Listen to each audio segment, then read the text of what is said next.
Goeiedag, ek groet jou in die kosbare naam van Jesus Christus. In 2 Konings 20 lees ons van koning Hiskia wat baie ernstig siek was. Die profeet Jesaja het toe die nuus aan hom gebring dat hy die siekte nie sou oorleef nie. Hiskia het bitterlik gehuil en tot God gebid en God het toe sy lewe met 15 jaar verleng. En as teken het God die volgende laat gebeur.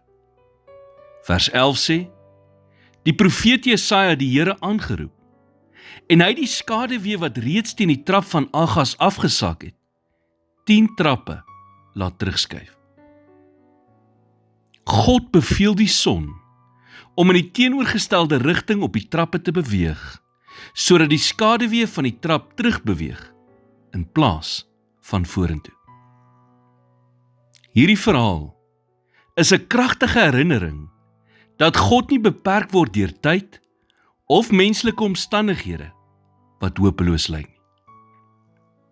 Hoeveel keer het ons nie al na ons lewens gekyk en vasgeglo omdat omstandighede verby 'n sekere punt beweeg het, die uitkoms vas is. Miskien is jy vandag in 'n verhouding wat voel asof die skade onomkeerbaar is. Of jy het 'n siekte waarmee jy gediagnoseer is wat finaal lyk.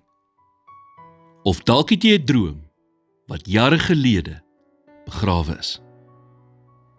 Dit is maklik om tot die gevolgtrekking te kom dat dinge te ver gegaan het om ooit weer na normaal te kan terugkeer. Tog leer die wonderwerk van die skaduwee wat agteruit op die trappe beweeg het, dat niks buite die bereik van ons Skepper is nie. Hy is die een wat die sterre in beweging gesit het. En hy is ook die een wat hulle kan beveel om stil te staan of om agteruit te beweeg. Hy word nie geïntimideer deur jou menslike beperkings nie. Geen situasie is ooit te ver vir God om 'n wonderwerk te doen nie. Wanneer jy oorweldig word deur omstandighede, kan jy na God draai. Jy hoef nie die vyand se tydlyn of die wêreld se uitspraak te aanvaar nie.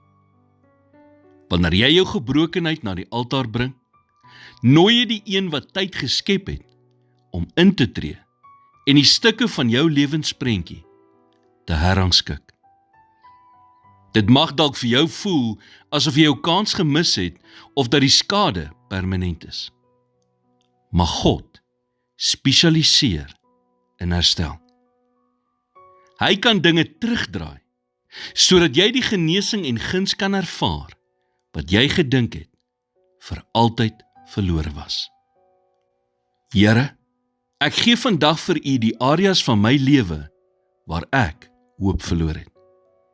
Gee my die moed om U te bly vertrou, selfs wanneer omstandighede onmoontlik lyk. In Jesus naam bid ek dit. Amen.